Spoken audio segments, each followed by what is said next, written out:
kembali di Awani Pagi dan kami di Astro Awani sentiasa mengikuti perkembangan rakyat diaspora Malaysia di luar negara, di Korea Selatan, di Rusia, di Amerika Syarikat, sentiasa mengikuti. Dan kalau ada anda yang ingin kongsikan cerita, boleh saja kontak kami menerusi Twitter ataupun Facebook untuk kongsikan cerita itu. Baik, untuk itu kita nak terus bersama Duta Besar Malaysia ke Argentina, Datuk Muhammad Khalid Abbasi Abdul Razak yang berada di Buenos Aires untuk menceritakan tentang bagaimana agaknya pengalaman mendepani pandemik COVID-19 di sana, di Latin America, yang kita tidak selalu mendengar ya kisah rakyat Malaysia di sana. Kita nak tahu dahulu bagaimana agaknya keadaan penularan COVID-19 di Argentina. Selamat pagi, Datuk.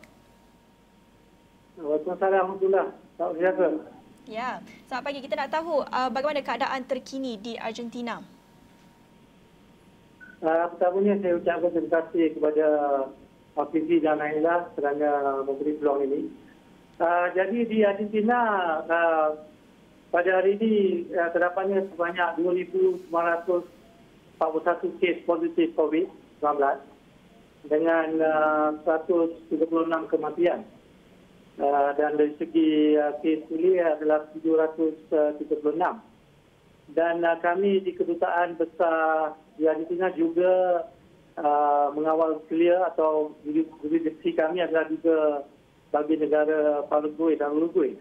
Jadi kami juga memantau penularan wabak COVID-19 di Paraguay dan Uruguay, dan saya boleh kongsi di sini di Paraguay buat masa ini ada 208 kes positif dengan 8 kematian, dan di Uruguay 528 kes positif dengan 10 kematian.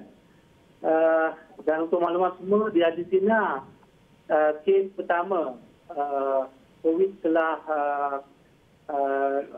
dilakukan pada 3 Mac, dan kematian pertama berlaku pada 8 Mac, di mana seorang warga negara mereka yang pulang bercuti daripada Eropah telah pun meninggal dunia. Dan semenjak 3 Mac, pihak kedutaan telah menumpukan task force kami sendiri di sini, di mana kami memantau perkembangan COVID di 3 negara tersebut, dan juga kami memantau keberadaan rakyat Malaysia kita yang bercuti. Walaupun tadi Naila maklumkan di Latin Amerika, tapi ramai yang bercuti di sini, dan juga kita mempunyai rakyat Malaysia yang bermuasabah di sini. Baik, Datuk, kita nak tanya apakah langkah-langkah yang telah diambil oleh kerajaan Argentina susulan dengan penularan virus ataupun COVID-19 ini, dan di mana kalau kita lihat di Malaysia kita terdapat perintah kawalan pergerakan, di Argentina bagaimana agaknya?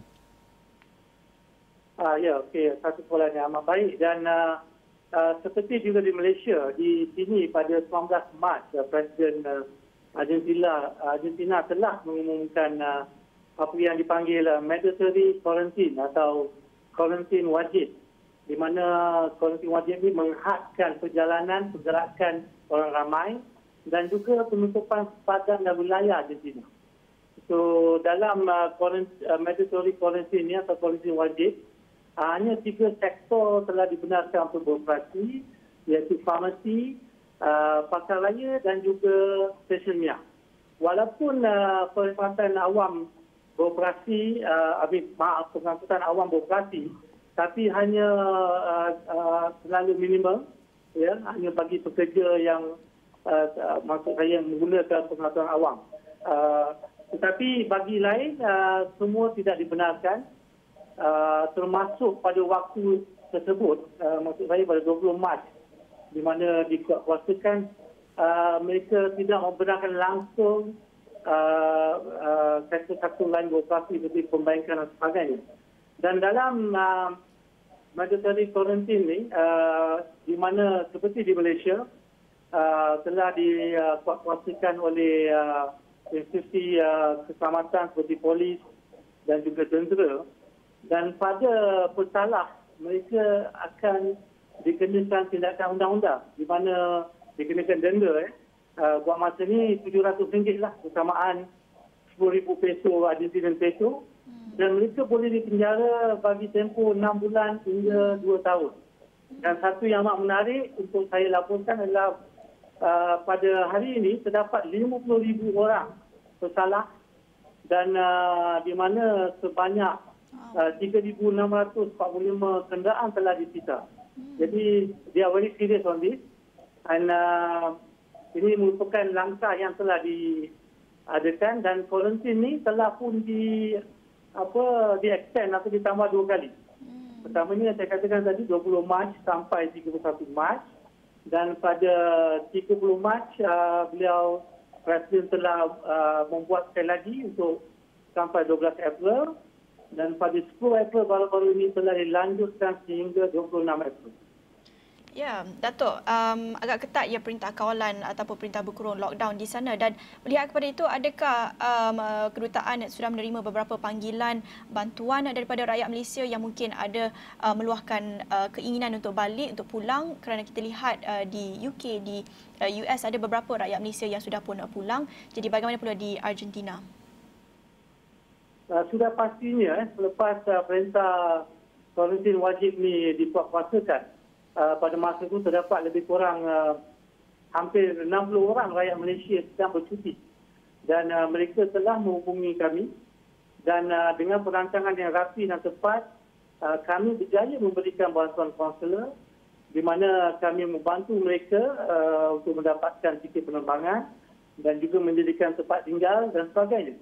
Tapi seperti yang semua sedia maklum, bila ada perintah kata lockdown, mereka tidak dibenarkan untuk melakukan sebarang perjalanan. Jadi dalam kes ini, pihak kedutaan telah berjaya membantu ramai rakyat kita yang bercuti bukan di Buenos Aires. Di Argentina ini terdapat 24 wilayah. Jadi ada satu kes yang mana kita mendapat panggilan dari rakyat Malaysia yang berjumlah 14 orang. Mereka sedang melancong dengan kenderaan. Dan mereka berada di satu kawasan wilayah yang kita panggil Calafate di wilayah Santa Cruz yang berada lebih kurang 2,780 km daripada Buenos Aires. Jadi kami membantu mereka dalam melakukan perjalanan sebab mereka menggunakan kenderaan sehingga ke Buenos Aires. Kami telah mengeluarkan surat kebenaran untuk berjalan, surat kuasa. Tetapi seperti biasa, masa mereka cross border, mereka telah ditahan oleh pihak berkuasa di mana kami telah dihubungi dan kami telah sepanjang 3 hari berhubung dengan pihak polis dan memastikan mereka ini dapat melepasi checkpoint dan syukur Alhamdulillah mereka sampai di Buenos Aires dan seterusnya kami menyediakan tempat tinggal berdasarkan bajet mereka. Dan seterusnya mereka telah berlepas pulang pada keesokan hari ini. Dan memandangkan mereka telah mengalami satu episod yang tak pernah berlaku. Mereka telah melebihkan satu artikel dalam surat khabar The Star pada 4 April bertajuk The Great Evacuation, yang mana mereka amat berterima kasih kerana mereka telah dibantu. Dan apa yang saya ingin tekankan di sini, pihak kedutaan hanya dapat membantu jika mereka menghubungi kami. Kerana itu kami telah menggunakan sosial media kami melalui email, melalui Twitter, melalui FB dan mereka boleh menghubungi kami 24/7. Kami bersedia membantu. Baik Datuk, kita juga ingin tahu berapa ramai agaknya rakyat Malaysia yang berada di Argentina dan adakah mereka ini bekerja di sana dan juga adakah mereka ini terdiri daripada pelajar-pelajar sendiri? Okey, buat masa ni di kedutaan besar kita di sini, seperti saya kata tadi, kita juga mengawal selia negara Paraguay dan Uruguay. Tapi di Argentina kami ada sekarang 101 rakyat Malaysia yang mendaftar. Daripada 101 ni 94 merupakan yang berumur Tautin, 2 yang berada di Paraguay. Dan 5 orang adalah mereka adalah pelancong. Mereka melancong di sini tetapi akibat daripada penguatkuasaan kuarantin wajib, mereka tidak dapat pulang. Tetapi apa yang saya ingin katakan sini, yang tak dapat pulang pun mereka bukan berserta terkandas. Kerana mereka mempunyai tiket penerbangan, mereka mempunyai tempat tinggal dan pihak konsulat pihak kedutaan dapat membantu mereka. Jadi rakyat Malaysia yang berjumlah 94 orang di Argentina, rata-ratanya mereka tidak, buat masa ini tidak ingin pulang lagi. Mereka masih merasakan Argentina selamat untuk mereka tinggal dan pihak kedutaan sentiasa bersedia untuk membantu mereka. Dan daripada kumpulan 94 ni yang paling besar adalah kaki tangan dan keluarga Petronas di sini. Jadi macam saya katakan tadi, we are ever ready to assist anybody who like to return back to our beloved country. Ya. Baik, terima kasih untuk perkongsian itu Datuk Muhammad Khalid, Duta Besar Malaysia ke Argentina, memberikan laporan langsung dari Buenos Aires mengenai kebajikan rakyat Malaysia di sana, dan kita akan terus mengikuti sebarang perkembangan dari sana dan juga banyak lagi perkembangan terkini rakyat diaspora Malaysia di luar negara. Dan terima kasih untuk itu, dan banyak lagi perkongsian COVID-19 anda boleh lihat di astroawani.com dan juga di buletin seterusnya, dan juga jangan lupa saksikan Realiti Rakyat pada jam 8.30 nanti. Juga terima kasih kepada Editor Eksekutif Razak Cik juga bersama kami pagi ini. Sekian saja Awani Pagi, saya Nala Huda. Dan saya Hafizul Usri. Assalamualaikum dan selamat pagi.